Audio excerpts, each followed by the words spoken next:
Good evening, everybody. Morning in Australia. I get to say that a lot, but this time I'm not saying it to talk to Maria. I'm saying it to talk to Christof, who I forgot to ask how to pronounce your last name, Christof. Oh, you are so fine. So it's Borg Arch. So Borg like Borg from Star Trek and Arch like an arch. So Borgar, Borg Arch, yeah. Borgarch, Spot Borgarch. on. Okay, okay, cool, cool. Did I forget an R in your name then? I must have. Uh no, it's just No, so the the it's the opposite of a silent R. It's yep, an invisible R. Okay. yep. Okay. That makes me feel better. No, it's Cool. an Austrian, yeah, so it's an Austrian my both my names are Austrian, so it's the Austrian Okay. pronunciation. Gotcha. Borg Arch. Borg Arch. Borg Arch. I'll get there. I'll get there. My tongue, it feels weird in my mouth. But it's a big deal at my school like at the school that I work at, we have like I want to say just under 5,000 students now, but Wow. I want to say it's like 130 different languages are the primary language at home for our Wow. students. So we've got lots of different names. So like Hmm. we try really hard to get people's names right. Um, but at the same time, it's where you become aware of how your tongue gets used to specific languages. And Totally. that there are certain sounds that if you don't make them enough, they're really hard to make. And I think we forget how much like how deep language goes in terms of the way our brains are wired. Yeah, yeah, it does. They're one of my favorite, and we will totally get to Lex Luthor. Let me toss that out. He's got a Lex Luthor middle grade graphic novel coming out soon. What's the date on that? So we know that Yeah, anybody who seventh of decided 7th of July, that one's out. 7th of July, so like next week. Um, Yeah. I wanted to make certain if anybody gets bored, they know what book to look for at least. But what I was about to say is one of the coolest things I ever heard about language. There's a podcast called Radio Lab that like will just go down all sorts of fun rabbit holes. It's a perfect podcast for an info junkie, right? And they had one called Colors many years ago, that I think is still available for free on the web. It's not behind a paywall, or at least it wasn't the last time I sent it to somebody. But in it, they talked about how in every language except Egyptian, the last word or the last color, or primary or secondary color to have a word is blue. And the only reason that the Egyptians had one first or have one earlier is they're the only place where like a pure primary blue is actually found in nature. They've That's got the only fascinating. plant they've got the only plant that grows blue. Like if you get blue roses, they were dyed blue or Yeah, they were yeah. some sort of genetic modification, right? But it goes further and like one of the ways is people started noticing this is because in like all of the Odyssey and Aeneid, the word blue does not appear Oh, that's so interesting. because it literally didn't exist to Homer. You have a Mm. wine colored sea. He describes the sky, but he never gives a color to it, you know? Wow. um, but then it goes deeper. They like scientists have actually like found tribes, you know, like I think it was an Amazon tribe that they found where not only did they still not have a word for blue, when you gave them a nine color swatch with shades between blue and green, they were absolutely insistent that the pure blue square was exactly they thought that there were only eight colors on the page, essentially. That it was Oh, literally exactly one of the colors that they did have a word for. In other words, we're so wired to language that if we don't have a word for it, it doesn't compute at all. Sometimes we can't even huh. see it. I mean, and like in my own my wife is not only an artist, but like I think in words, she thinks in pictures, only really I like hear words in my head, and she like has swirls of color in her head that sometimes become pictures. So like I will look at something and say, that's green. And she's like, that's not green. That's not green at all. That's gray. And I'm like she has to like start breaking it down before I can manage to see the difference. I'm convinced that she literally sees more hues than I do. So interesting. I mean, I is it aphantasia? That's what it's called when in your mind you can't visualize images, but you visualize the word. Uh maybe, but I don't visualize the words. I Really? just I That's like hear the words. I like well, that was one of the things my wife asked me about. She's like, "So you see words in your head?" I'm like, "No, you don't get it. I don't see things in my head." that's The best way wow. to That's describe it is I like hear it. mm, I can that's feel things in my head. Like I can both conjure a feeling and not just a feeling like sad or whatnot. I can like conjure in my head what it feels like to stub my toe. yeah. So Right. like a very specific sensation. Right. I can conjure sensations in my head. I can sometimes conjure tastes and smells in my head. I I can hear anything in my head. I can sometimes like paint a very great audible picture. Like you ask me to describe some of my favorite things, and I can put together the audible tapestry that makes you think that I'm seeing it in my head. But you know that relaxation thing where you're supposed to close your eyes and imagine Yep. an island and whatnot? It makes me so anxious because I don't have that picture in my head. Like, like maybe once a year, I have a dream that involves pictures. And that's the Wow. only time I ever have any images in my head. That's that's so interesting. It is just fascinating to me how I don't know, just like how our interior lives define our reality to an extent. Oh yeah. Oh yeah. And like I mean this is this is why I'm going to tie it to your books because all of your books deal with on some level I'm going to say neurodiversity. Um and certainly managing to navigate worlds and relationships from a different vantage point than the people that you're communicating Yeah, with. totally. I mean, I think, yeah, my kind of like the core thing, I mean, the place I always write from is like, I'm feeling like this. Is anyone else feeling this way? Is it just me? It's like Right. yeah, my writing really is like always like a signal flare to be like, hey, is anyone else kind of feeling like this? Because to me, Right. that's always been the art that, I mean, the art that is the most powerful to me is always one where someone articulates something specific and you're like, oh, fuck, that's how Right. I'm Right. feeling. Oh That's yeah. No, it's great when you can go. I mean, particularly for those of us who are neurodiverse, it's great to go, "Oh wait, I'm not completely alone in that." Oh, they're still not like me because that doesn't make sense. Which is where I was about to go. The other really cool thing I've learned in like the last couple of years, you do brain scans of neurotypical people versus neurodiverse people. Neurotypical people, as the brain develops, certain pathways like trim and certain pathways branch out and become stronger and whatnot. Brain scans of neurotypical people look really, really similar to each other.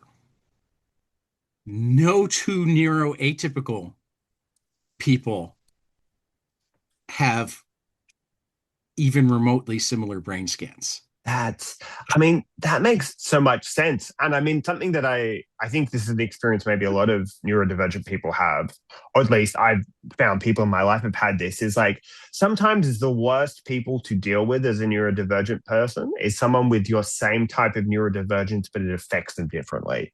Right. Oh Because yeah. I they'll be just like, do well, it this my way. yeah, yeah, yeah. My bipolar works like this. So therefore that's how everyone's experience is. And that's often sometimes the most difficult people to navigate around. and if you think about it, just statistically, like if all of our, I mean, one of the reasons that neurodivergent people, some people, neurodivergent people have less trouble like conforming in a neurotypical world and whatnot is like if they're all different, there are going to be overlaps with a neurotypical brain. There'll be parts Yeah, that of aren't. So if course. you've got the right overlaps, oh, my feelings are different, but my communication strategies are the same. Woohoo, you hit the Yep. jackpot. Totally. And I think like this is kind of something, I don't know, like my kind of the older I get, the more I kind of accept that life is like I don't know, ultimately in a lot of ways, I don't mean to be like make it sad, but like it's quite a lonely experience because no one It can be. it's both remarkable that no one experiences the world the same way as like as you do, but it's also like kind of horrific in its own Well, way. though again, like there does appear to be a neurotypical, and I think those people experience the world really, really similar. It's just not Yeah, like okay. us. And more, I think neurotypical is actually a minority. It's just that like I totally agree. if if you have 1,000 people and 400 of them are neurotypical and 600 of them are 600 different variations of Yeah. neurodiverse. That's yeah, totally. How are you gonna like, yeah, you're obviously gonna match all the neurotypical people and be like, well, we can all put them into one basket. Whereas This is we've got like, normal. yeah, Though my wife has found like all of the support online support groups since I was diagnosed. So she's always sending me the great meme or whatnot.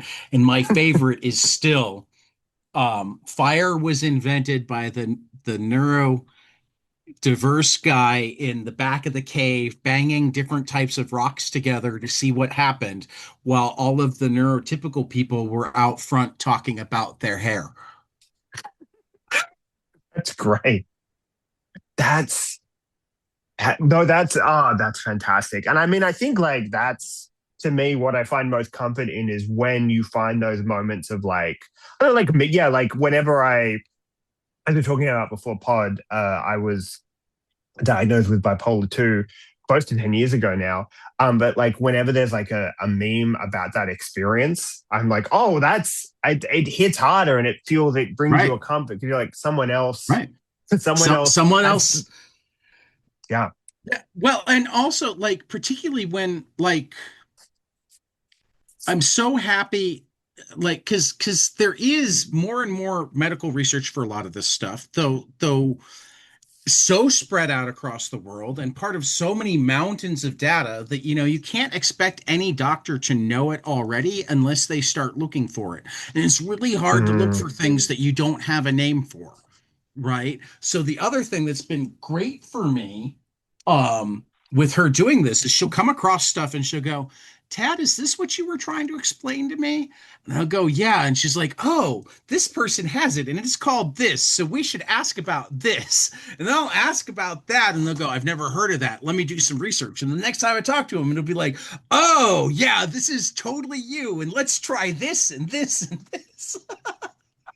there's such a relief that comes with that too because I think there's like I don't know like when you're dealing with whether it's like in my with my experience at least like anxiety or OCD when you Right. don't have any words to understand it it's really quite It's terrifying and there's kind of like terrifying. an existential horror to it then as soon as you can give something a name and a shape it becomes so much less scary. Like even if it is just a name, it's kind of like in at the end of the horror movie when you kind of start to see the whatever the monster or the thing going on is. Suddenly it becomes a whole lot less scary, even though it's the same thing you've been terrified of this entire time. Right. And like I'm gonna bring this to Lex right now because you didn't give anybody specific labels. And like I don't know if that was a choice or if that was something from DC or but to me, Hmm. both Lex and is it Lena, his sister? Yeah, Lena. Both Lex and Lena code to me as neurodiverse, but like with different like Yeah. she is the one. I mean, I'm trying to remember what I was watching once where somebody, you know, oh, your kid's ADHD, but they're also a dancer. That's the thing. So she's like the physicality, she needs to Totally. find ways to move her body. And he's the more typical Sheldon Cooperish, you know, 100%. Yeah. and you kind of do Batman up that way too. Where it's like, oh wait, you weren't okay with what I just did. Totally. Yeah. I mean, I think, yeah. And I think like that the neurodivergent question is so, I mean, because I'm neurodivergent, I think every character I write is going to have a flavor of that in them. I think with Right. Lex, and often like, unless a book is deliberately like about um neurodivergence, I find I don't necessarily write characters that way. I just kind of write them as Right. a character um and then kind of allow people to, if they attach to it and feel like it explains their experience, that's amazing and that's such an honor. But it's not, but like, for instance, in my HarperCollins book that's out in August, Earth to Chris Cleevy, one of the characters, Right. Flo, Which I who's like definitely was going to bring up too. obsessed with fish tanks, and people have said, "Oh, she reads as autistic," and that wasn't intentional because Right. that's not an experience I've had. So Right. it's Oh, not to but be, no, but the fish tanks and they're like trains, yeah, or I love. Well, for look, me, baseball. I've always loved fish tanks and fish keeping. Yeah. So really, that's where it came out of. And obviously, it's an honor. It's such a huge honor that people, feel seen in that way. But Mhm. unless a book or a character is deliberately about it, I try not to think about that too much. Like I definitely knew when I was writing Lex, I'm like, oh, some people might read him as autistic, and that wasn't how I wrote him. But I'm honored if people Right. can see that. But Right. to me, Lex is someone who and has a very specific way of seeing the world, and a very specific way of how things interact and work. And he's a very sort of cause and effect driven person and thinks in that binary. So he's not good at dealing with, so he's like, well, if this person did the thing that I wanted, I won, right? It's like, well, actually, that person's hurt by the thing you did. So there's like another, so he Right. just kind of sees the world in a really binary way. Doesn't see consequences beyond what affects him. Yeah, exactly. Yeah, 100%. And again, is sort of Wait, like, well, we achieved the thing we wanted to achieve. Why does how we achieve it matter? right. That, very Right. ends justify the means kind of person. I mean, well, I mean, it just comes up like that pops into my head because that's common in a lot of autistic people is why it's often said that autistic people don't have empathy, but like a lot of us are like way over empathic. Um, And this is, I mean, I have a lot so of, the stuff, but we can't necessarily, mm, but just because we're over empathic, like that means it's like, oh, we know when you're sad and that makes us sad and we're good at avoiding that or whatnot. But it doesn't totally. necessarily always mean that we'll like truly know the consequences for you. And where we're really bad, or at least where I was always really bad, is like I figure this stuff out and like you're not happy that I made your decision for you, even though I chose right. It's Yeah. like, but that was my place to choose. No, totally. And this is 100. And this is, I mean, I think the way, the way I wrote Lex, is very like, and I think this is something I've been struggling in my life is like the idea of like, when we try and control people, even if it's for the best outcome, we're denying them their dignity. And I think this is kind of the lesson Well, that and Lex we're has also to learn to an on extent. on one level also denying them their liberty. Yeah, exactly. 100%. This is, It's you not know, just their dignity. Like people are allowed to make wrong choices for themselves. and this is, there's someone in my life who I care about dearly who is a recovering addict, and through the process of going to support groups, you learn a lot about the idea of like concepts like letting people reach their rock bottom, or Yep. concepts of like, hey, like, yeah, they're doing something you don't agree with and they're struggling, with the disease, but also like it's their life and it's their dignity. And that, Right. I think that Mm-hmm. that switch has been pretty big for me because the way my head works is I want to fix everyone's problems all of the time. Oh God, yes. Um, I want to fix all problems all the time. totally. You And give again, me I a think problem and I want to fix it. this is where kind of Lex has the classic like male brain stereotype of right. He doesn't ask you about your day or how you're feeling. He tells you what the solution is. That's where his brain is Right. at. And that's kind Right. of something I've been working on a lot in my relationships is trying to be more open and just listening to people. So I think Right. again, like Lex kind of, as all my characters do, just have little bits of my life, often things that I'm kind of struggling with, and just kind of explore them. And Right. again, I'm always honored when people from experiences different to mine connect with my character. It's the greatest honor, but it's definitely not put this way as a rule and the way I write, I will never write anything that's out of my experience, So I would never write Yeah. like um an autistic experience unless I had like a co-writer who'd had that experience. So it's Right. not something I do deliberately for that reason because it's No, not no, something that I that feel makes qualified to sense. talk about. But again, when people attach or relate, the highest honor. Right. Right. Um, at some point I might let my friend Britt pitch you on the idea that we need more things labeled explicitly just because it makes it that much easier for particularly kids going through stuff to know that, Oh, oh, well, this I'm is seen. totally. And this is something that I've learned from tabling at conventions and stuff is obviously is like as a creative, you're always pitching to different people. But the biggest thing I learned with like consumers is, or when people come up, I want to like know about a book, they always want to know like who's it for? What is it like that already exists? Like what boxes does it Right. tick in terms of like, so often I'll just list, I'll be like, it's LGBT, it's neurodivergent, it's, and people often really like that because again, they want to kind of know what something is. So I think Right. I think artists, it's easy to be like, well, it's reductive to be like, this book is, uh, these three check boxes, but it's really, especially in today's like, media saturated media market, it's really, really helpful.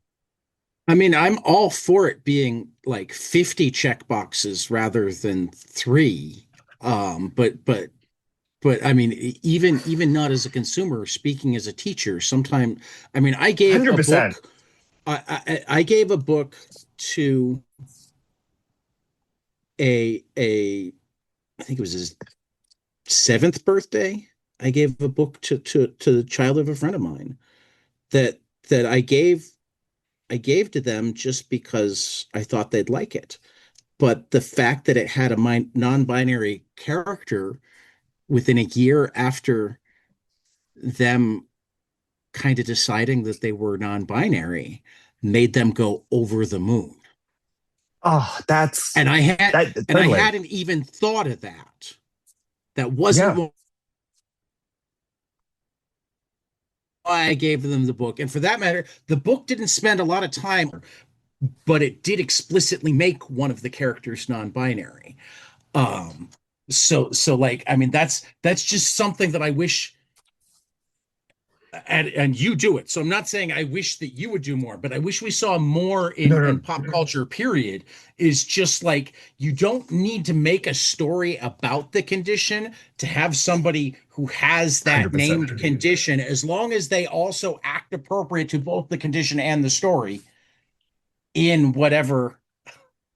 This is 100%. This is something when I think about representation, right? Is number Right. one, if you're going to go deep, then you want to draw from your own experiences. Oh, absolutely. But like, if you just want to show someone of an experience different to your own, like that's great. Like, I'm always trying to include, characters of color Right. and people, people that don't look like me in my stories. But at the same time, I'm not going to tell a story about like this is what it's like to be brown skinned in America because that's No, no, yeah. not my lane. But Right. it doesn't mean I Right. can't have characters of color in my stories.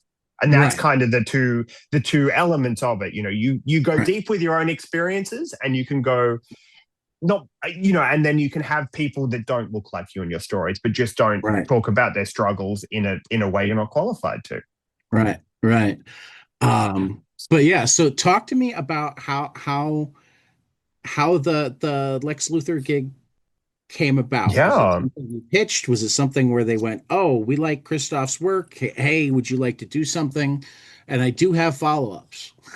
Yeah, totally. I mean, I think my experience, and I think this is the experience of a lot of comic creators, or at least writers, is that an ex-editor once told me that basically for every writer they hire, they need 8 artists. Like that's kind of the Right, ratio with publishers. So right, as a writer, unless you're like one of the top, a Scott Snyder or a Tom Taylor, one of these, or a Kelly Thompson, one of these top people, a lot of the time, like work isn't coming to you, or at least right, I've been doing this for close to a decade. I think last year was the first time anyone ever hit me up to be like, hey, we want to work with you. Outside of that, right, it's always been a case of like, I chase up the leads, and that right. with the DC thing, I am lucky to have an agent, and I asked my agent, hey, like I really want to do a DC Young Readers book. Do you have a contact there? And she set up a meeting. And Right. then in that meeting, I pitched Which them. right there is one of the reasons why people should definitely consider, and it's hard because there's not enough money in comics. So giving up that 5, 10, 15% is a big deal. But agents are there for a reason, lawyers are there for a reason. Yeah, These are totally. to any comic people just up and coming, let me emphasize a ton. There's a purpose. Your editor is there for a reason. Oh no, 100%. Public service announcement, and now I'll let you get back to your story. Sorry. No, you're so fine. Yeah.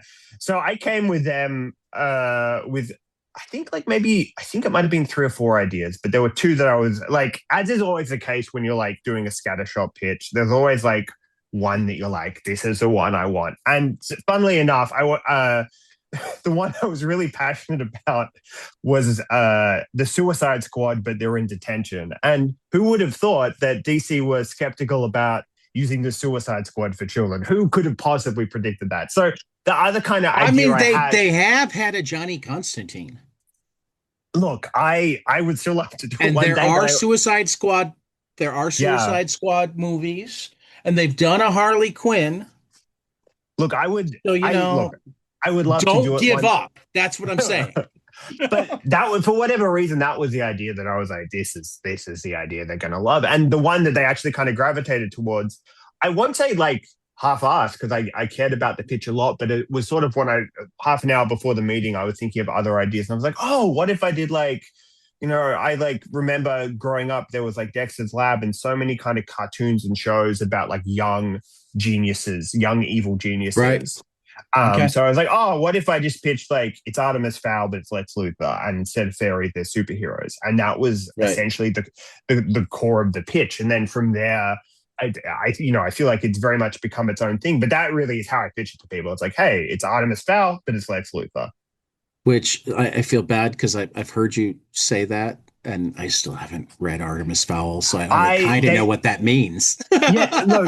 So Artemis Fowl is basically about this young 11-year-old who inherits his family's crime empire and Okay. decides that in order to regain his family's fortune, he's going to capture a fairy and hold her to ransom. Okay.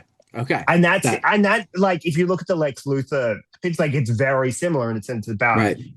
Lionel Luthor gets thrown in Sent to jail jail. thanks to Superman. So Lex is stepping up to take over Luthor Corp, which is thoroughly out of money. And all their money has been like seized by the government and all that kind of stuff.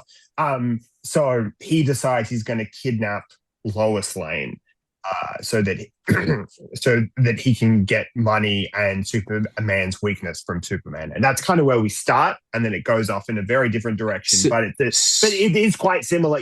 I did kind of start from the same starting point as Artemis Fowl in a lot of ways.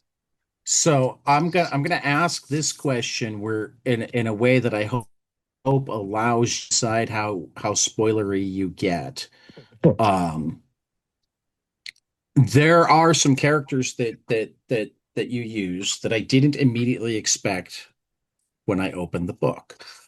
Um, I've talked to a lot of people about working in teams and working with established properties and whatnot, and there tend to be a couple of different ways that things work. Sometimes the publisher says, "I want you to use this person, this Yeah. person, this person, and this person," and sometimes it's you have to go and say, "Okay, I need somebody for this. Is this person available? Is that person available?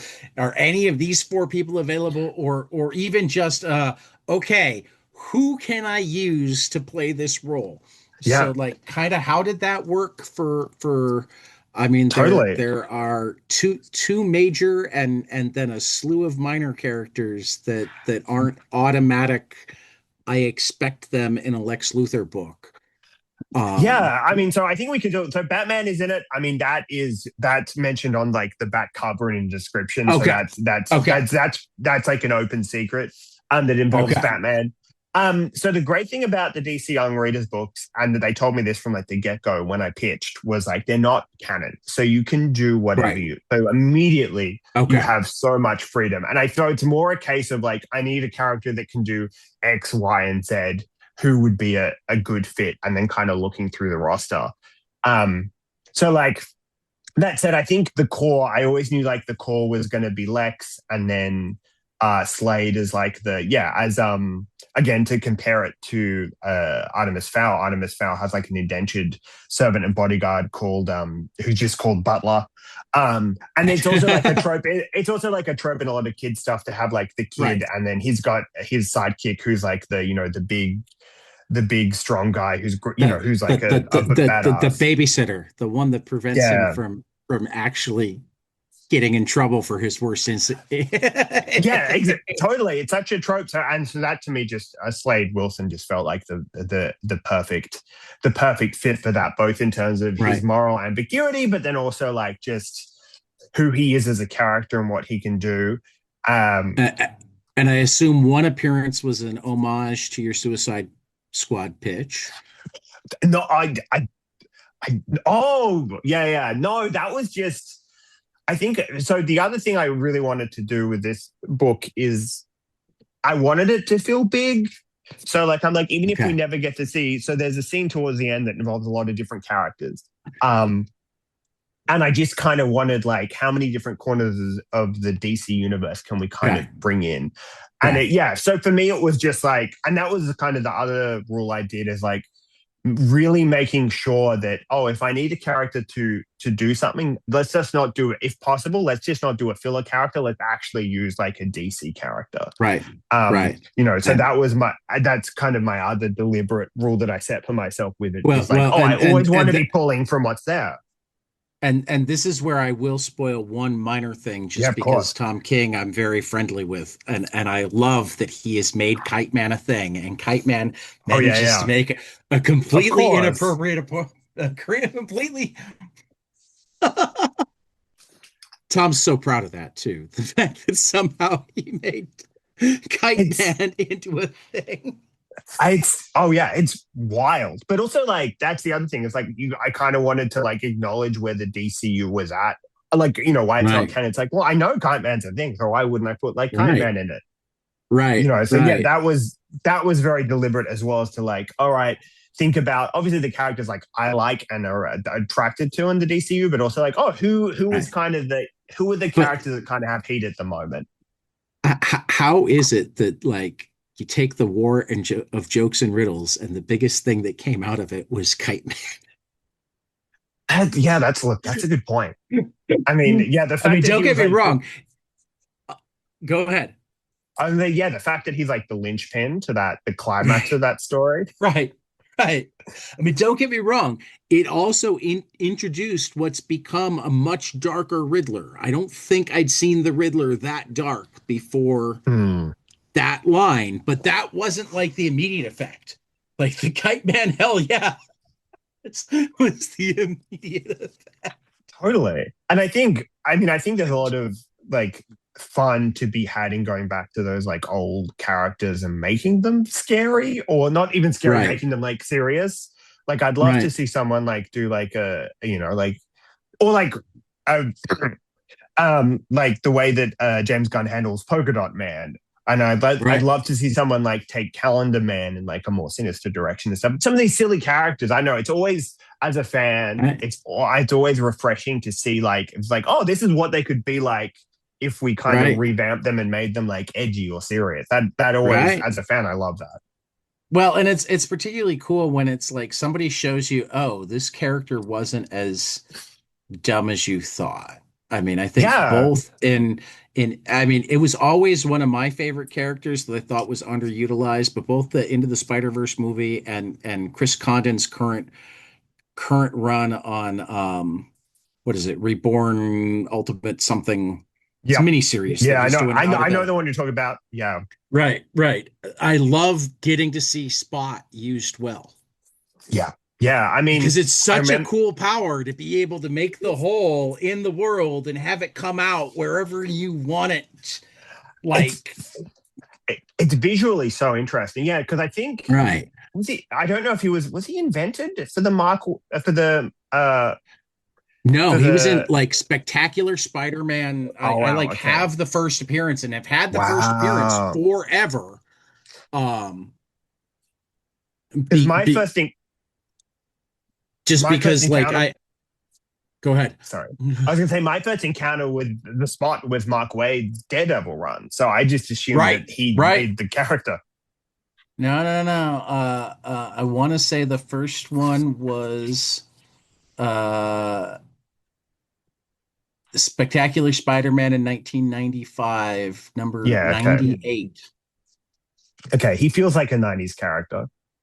Or I'm sorry, 1985, not 95. Oh, okay. 85. Yeah, yeah, yeah, yeah. So the first appearance was a Kingpin, it was more of a Kingpin Black. That was the era where Peter and Black Cat were like really dating. But the Kingpin was still. I mean, Miller had started to use him in Daredevil, but he was still Yeah. as much of a Spider-Man villain as a Daredevil villain. But then I remember, and I think it's 99. This is one of my favorite color covers. So he was probably introduced in 98, and the first full issue with him was 99. Just look Wow. at that Okay. cover. Oh, Yeah, that's sick. I mean, just visually, the spot works so well. right. That's a rad cover. Yeah. Um, and I think just such a gift to an artist too, because like, Yeah. have you ever read Mr. Invincible?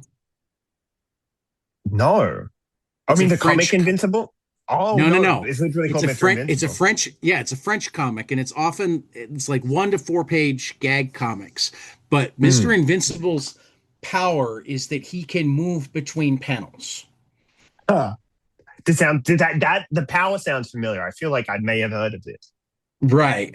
And his sidekick is 2D. 2D can like he can like he gets to treat the world like 2D. So like if you're all way small off in the distance, he can pick you up and bring you here the same size that you are. Or he can take a That's car rad. from here and drop it the same size there. That's um so fun. there's a I can't remember the name of the villain that Pascal Jusselin is the artist, but I can't remember that one of the villains can move between pages. So like he can open a door and go to the page on the other side. That's rad. Here's a full page to give you. Just had to go find one really quick. Here's a full page to give you a feeling for what we're talking about. So like he jumps down to tell the runner Oh, oh wow. to That slow must be down so he doesn't get hit by the. that's cool. I I mean, have to check my that out. all That's amazing. my all-time favorite is like totally meta because goes with the whole comic book thing, but like he's walking along and a kid is reading a comic book and goes, "Oh, no, I gotta wait a month to see what happens next." So he like climbs down the entire page to get the comic from a month later and then climbs back up and gives it to the kid. Oh, thanks, Mr. Invincible. And he reads it. And then the very last panel is the kid opening up a comic a month later going, man, I read this one already. That's incredible. That's so I've checked that out. That's amazing. I always yeah, that sounds like an incredible like a gag strip. But the spot is like an in-universe version of let's Hmm. let a cartoonist mess around with things that you can Totally. do in a cartoon that like really couldn't. Uh, um, so yeah. Let's talk a little bit about your other books because I know you're on a clock and I want to get you out and I do have closing questions. So give us Yeah, of just the course. front counter. Give us the front counter pitch for Underwarden and for Earth to Chris Cleevy, and then your choice on whether you give an front counter pitch for the other couple that you have coming up that I haven't read yet, or if you just come back later and talk about them Yeah. too. Yeah, of course. So Under Kingdom is published by Dark Horse. It's written by myself with the amazing Marie Enker on art. And it follows this kid called Shay, who his mom disappears and he finds out that she ran this kingdom of monsters underneath his town. So with her out of the picture, he has to take over. And the elevator pitch I use for that one is D&D meets Dungeons and Dragons. Sorry, Dungeons and Dragons meets Ted Lasso. D&D Okay. meets D&D. Yeah. But it's like, yeah, it's D&D meets Ted Lasso. So it's really about this kid that gets thrown into this world of monsters who solve everything through fighting, and him having to he can't fight, so he having to figure out other ways of solving his problems. And it really came out Right. of something me and Marie kind of talked about is like so many, at least growing up, so many of the cartoons and media for young boys, all conflict is physical conflict. You know, when I look at like Pokemon, Beyblade, Dragon Ball Z, all these things, it's like I all grew up conflict on was solved. He-Man and G.I. Yep. Joe and Yeah. all sorts of shows that my mother wouldn't let me watch except for the public service announcement at the end. I was allowed to watch Batman 66 because you didn't actually see the punches. You got the bam. Yeah, you got the pat bangings and the pals. Yeah, so that kind of came out of a response to that. So the book is very much an antithesis of that. And then it's also my kind of fascination with like D&D dungeons as like a living, breathing environment. So, you know, Right. whenever you've done like a dungeon crawl, you'd be like, oh, we go into this room and there's like three kobolds and they're protecting a treasure. And then this other room, there's a slime. And then down here, he's like a necromancer. And it's like, well, do those guys know Right. each other? Like, are the slime and the kobold friends? Like, Right. how Right. does this Right. ecosystem work? It's something that like Right. Dungeon Meshi, Delicious in Dungeon does so well that I really Oh love. But yeah. that was Yeah. kind of something I wanted to explore as well. It's like, oh, let's treat the dungeon like the D&D dungeon crawls like its own world with its own So rules. so How would so that work? are you a gamer as well or Yes, yeah, yeah, very just much fast? so. Okay. Okay. Very cool. Yeah, so it was Um, it also there was a game.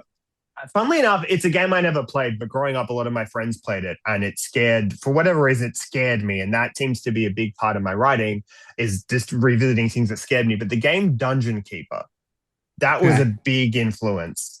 Okay. Because Dungeon Keeper is basically a sim where you play as like an evil dungeon master and you have like a dungeon full of monsters and you like, and the good guys are coming through and you have to like stop them. And yeah, that game was like a huge influence on Under Kingdom. Just my weird exposure and fear of that game as a child.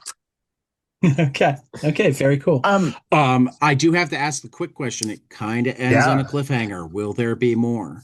Or is it one yeah. of those that I mean, we got to convince people to buy more so we can get more? yes. Unfortunately, it's very Okay. much. I would describe it as Marie and I desperately want to do more. We love working together. We've always envisioned it as more. So we're in the process of figuring out how we do more. But yeah, but I mean, Okay. as always, like buying the book, it is. I Helps. think. Yeah, exactly. the more people buy the book, the easier it is for us to make more. But we definitely want to do more, and I'm confident we will. Okay. It's just when and what that will Okay. look like, I'm unsure of. Okay. Okay.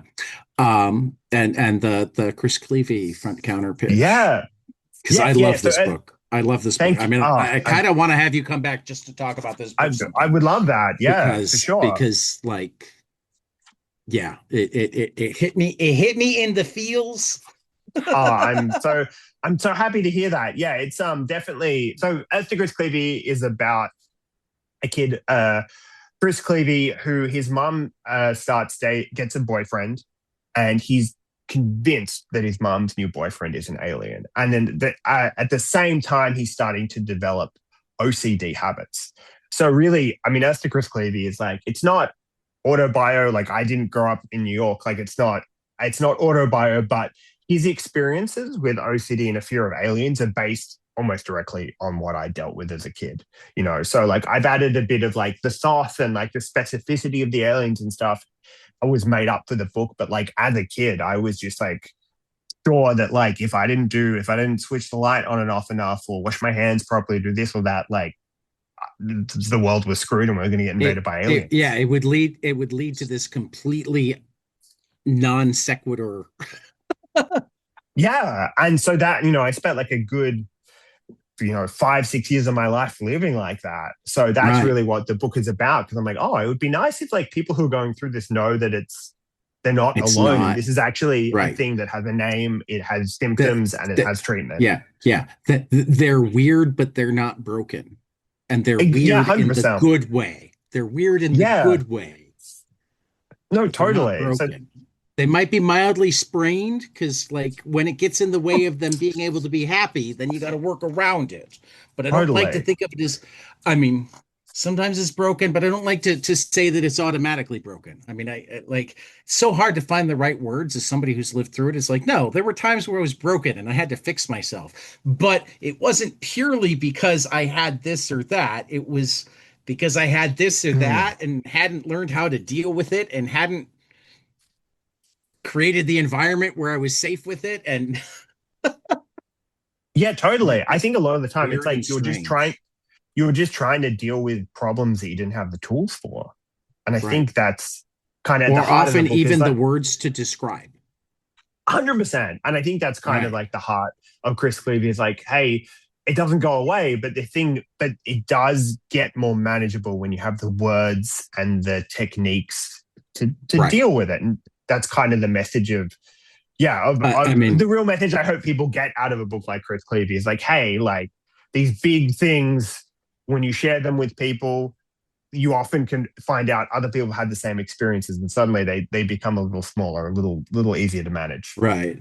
I mean, it's similar to, there are people who are convinced that we're in an autism epidemic, and I'm sitting there going, no, let me explain diagnosis to you, and let me explain statistics to you.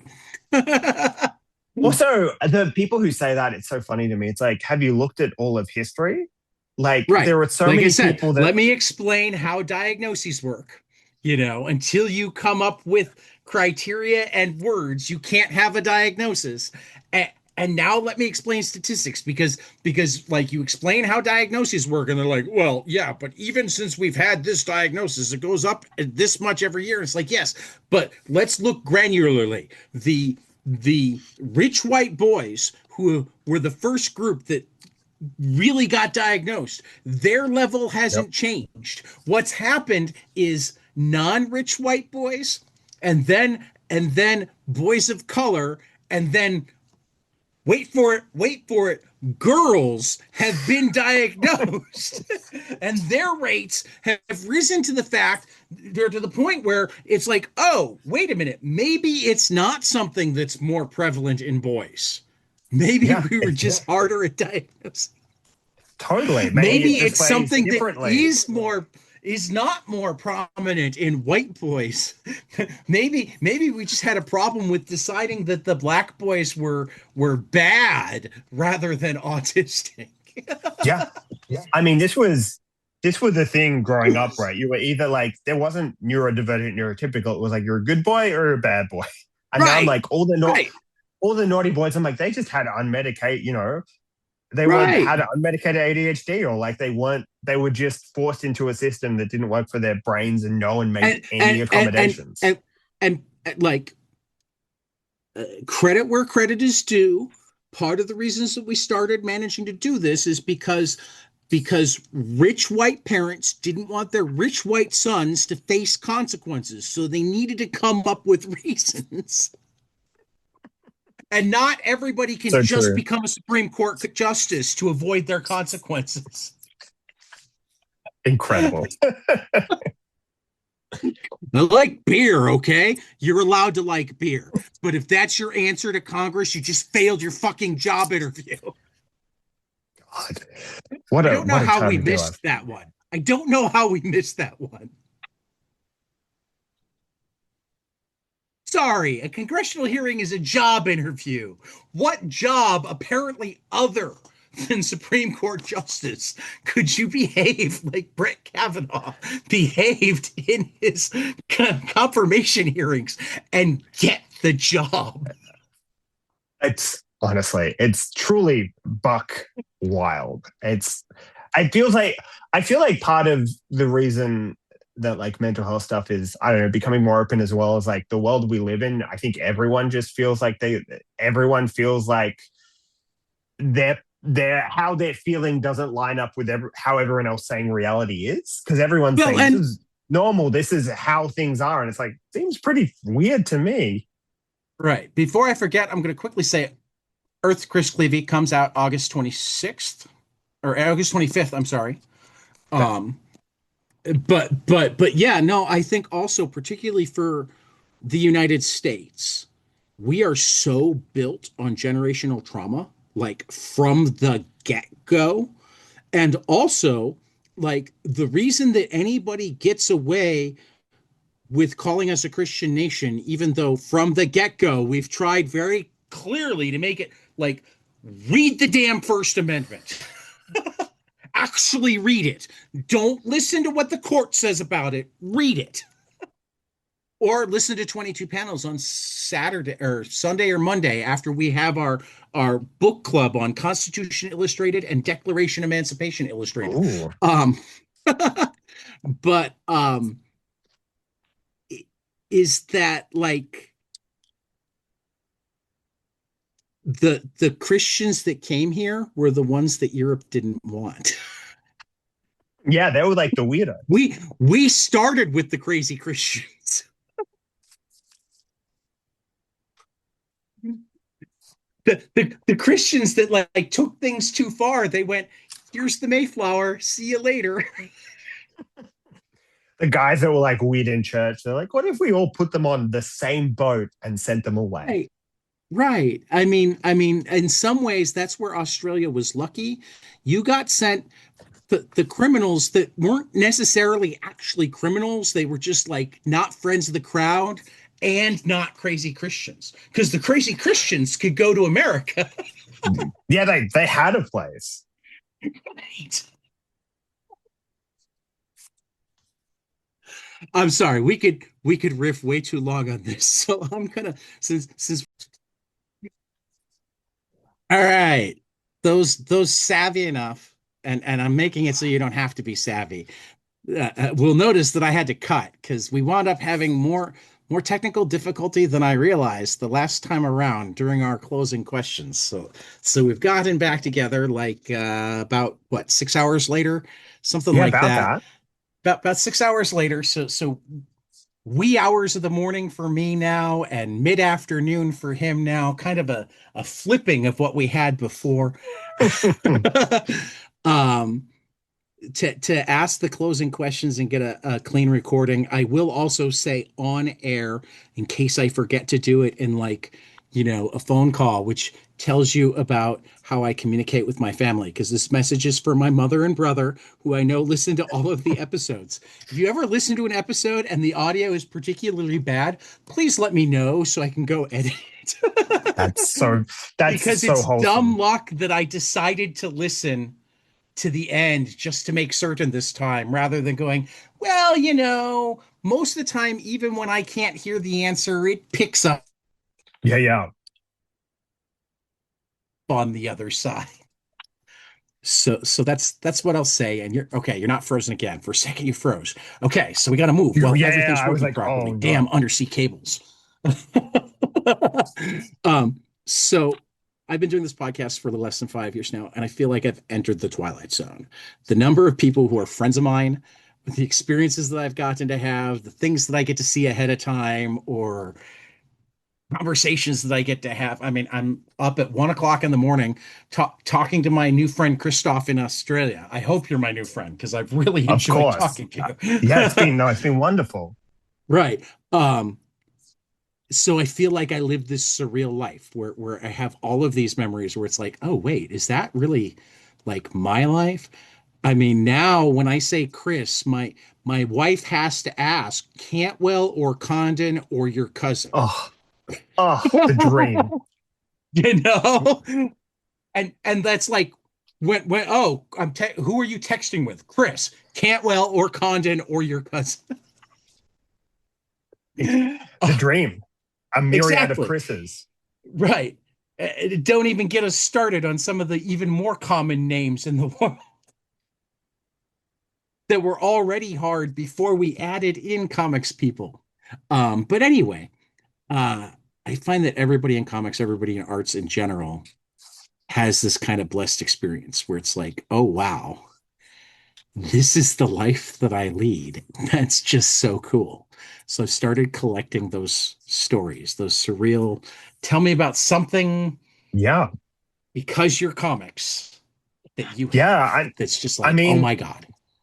I think there's like a bunch, but a lot of them are like, there's a bunch, but a lot of them are quite mundane in terms of like, oh my goodness, I met this person, and it was amazing. But the one that really sticks out to me was one from very, very early on in my career, which was when I was first starting in comics. I was working on a pitch and I was looking at artists, and I was a huge fan of Marie Enger. And I remember thinking at the time, I was thinking of contacting her, and then I was like, or them rather, and then I was like, nah, they're probably too busy. They don't want to work with me.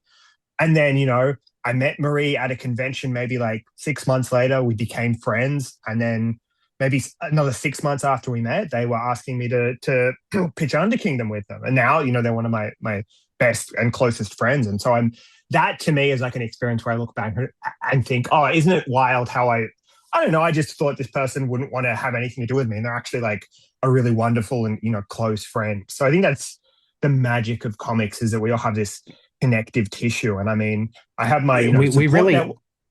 Oh, yeah, sorry, you go. we really are a tribe, aren't we? 100%. I mean, I I think mean, we're we were just united. talking about the whole neurodiversity thing, and I think all the neurodiversity people are like drawn to comics. So we become a tribe together. Totally. It's such a, yeah, again, because it's such a diverse medium. And Right. it's a medium that you can get really nerdy about and passionate about. So I don't know, yeah, it's really wonderful. And I have so many stories like that, so many people in my life who I've met through comics. And, it starts with comics, but then it goes to life stuff. Whenever Oh, anything big absolutely. happens in my life, I'm always telling Marie, or always, when Right. something big happens in their life, they reach out. So Right. it's wonderful. It really is wonderful that comics can be Right. the start of these really wonderful relationships Yeah. and human connections. And yeah, I've had that happen. I'm so lucky that most of the really close people in my life that I didn't that aren't like family or people I went to like school with or whatever, people that comics have brought into my life. So I feel Right. incredibly I grateful for mean, that. I was about to say that like in the larger surreal part of my life is I have made more good friends in the last 5 years than I made in like the 30 years before that.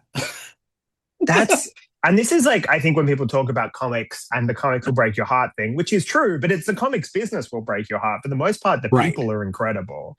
I think, Right. there's jerks in every industry, but most Yeah. person, like 99% of the people you you meet in comics are just wonderful people who want to see you Right. succeed and see comics succeed. Right. Well, and just like again, we're each other's. I mean, so many of us, like you put us anywhere else, and like we're the can I blend into the wall? Please don't talk to Totally. me. Yeah.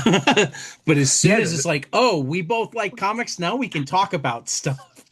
Oh, you like It's baseball too? Excellent. You like music? totally Cool. 100%. It's like finding out that you like, I don't know, both like speak the same language as someone. It's such a deep, when Right. someone says, "Oh, I read comics," you're always like, "What kind of comics?" And it Hmm. opens up like a wonderful avenue of conversation because Right. there's so many things to talk about. Right. All right. Closing question. Tell me about something you love. And I'm looking forward to this because I went through the transcript first. This is how I knew to go back and listen to the recording. I went through the transcript and like, well, that didn't seem to come through. Now I need to go listen. No, it really didn't come through. So I'm looking, I heard just enough that I'm really interested in your answer here. Tell me something you Yeah, love. Preferably comics, but we don't have rules. Preferably storytelling, but again with the rules. But something that you love that not enough people around you have experienced, and you really want them to, so you have more people to talk about it with. hell yeah. So one of my like, I don't want to say I'm like hardcore into it because the people who are hardcore into it are really into it, but I have a real soft spot and a love for speculative biology. So whenever I come across anything interesting, like a storytelling project in like the speculative biology space, I'm always super interested. So there's kind of, in a lot of ways, it's like a foundational text of speculative biology, but uh, it's available for free on the guy's website. And so you can like read it for free as a PDF, and it's called All Tomorrows. And essentially, what it is it's written from the perspective of aliens, millions, possibly billions of years in the future, looking back as like ancient history of what happened to mankind. So it's this history of mankind, but specifically mankind after they encounter this strange, almost eldritch, but like quite heavy sci-fi race called the Q. And basically the Q don't really communicate with humans. They're not interested in having a connection or relationship. All that they care about is they see humanity as an affront. So they take and experiment and artificially evolve humans into all these insane subspecies. And this book basically talks about all the subspecies, and they're horrific, insane and horrific. So, like, there's one that's essentially like a wall of flesh. There's another one called lopsiders that are humans on high gravity worlds that are essentially like crabs that have been like, because the gravity's so high, pushed into almost like 2D. Anyway, it's horrific but amazing. And it's really just, I mean, the way it kind of got me thinking about world building and the scale and scope and stuff in storytelling, it's incredible because it's such an amazing storytelling piece, but it's so unconventional in the way that it approaches it. It sounds amazing. I'm trying to find the website right now and not finding Yeah, it yet, though it is also I will available send for you, purchase. oh, good. But Yeah, good. Because I'd but been yeah. wanting to publish it for a while. Is Um, is it CM Kozman? yeah, by Um CM Kozman. Yeah, so All Tomorrow. So I think it is getting a print edition, which is amazing because for the longest yeah. time it was just a free PDF on their website. Yeah, it actually looks like the first English language print edition came out December of last year. Incredible. All right, well, I need to get a copy Yeah, because it is December. like, Yeah, it's just one of the coolest. Whenever I have a chance to rave about it, I do because it's right. just, I mean, I love it so just much. the small parts of it that I'm seeing, I'm all over it. It's really, You yeah. know. And I think because it kind of speaks to this idea of like, what is a human? Okay. What point do we stop being human? It kind of takes it to insane extremes to be like, well, this flesh wall is technically a human if you look at the DNA, but like, is it a human? Well, I mean, of course, Hmm. So maybe. it's just, yeah, it's just like super interesting about like what are the limits of like at what point does something stop becoming a human, and like, yeah, it's anyway incredible. I just encourage everyone to pick it up. I think in particular, I mean, I'm not aware of anyone in the speculative biology space that like makes any significant money. Like if you think comics, are tight financially, I feel like the speculative biology people are like doing this, running on fumes and doing it for the love of the game. So I think, yeah, buying All Tomorrows. There's also Dougal Dixon is another author in that space. If you're based in the UK, OK Comics has a couple of his books, After Man, and then another one, I can't remember what it was called. But a couple of his books there as well, and they're all wonderful, wonderfully written, beautifully illustrated. So yeah, I think like if you're interested in like storytelling and world building in any sense, check out some of these speculative biology books because they'll just get your mind pumping out ideas. I mean, I totally generally go more for character development than for world building, but this looks like a whole different type of world building and way up my alley. Yeah, I'm not usually a big world building person either, but there's something just so I think particularly with All Tomorrows because it's about humanity that kind of Right. infuses like you feel a connection to it, even though it's a fictitious account of humans. You kind of feel connected and you care about what's happening to these humans, even though there's no named characters or anything. Well, both see, the secret reason that I asked this question, and I've said this a few times, so it's not much of a secret anymore, is that it gives me more shit to read. Oh Not that yeah. I have any lack of shit to read. Well, no, But when you I'm do get a chance always to read looking it, for that tell me about it. new, cool, Oh yeah. different thing. Like the more different it is from things that have read before, the more likely it is to like go up the list, if that Oh makes yeah. sense. Totally. Yeah. So, yeah. Well, Christoph, thank you for coming back to me at Of 1:30 course. a.m. my time and a balmy 4:30 Yeah, p.m. it's fine. It's great. This works great for me. So no, I appreciate you. I appreciate you being up. Right. Well, I mean, blame the John Suntress and Brian Bendis book club. I got to hang out, listen to Fabio Moon, and I was actually Hell still yeah. kind of riding high, and I'm like, I can't fall asleep yet. So for 22 panels, this has been Christof Bogac Bogarch Bogarch, Yes, and spot on. we will see you after the next page.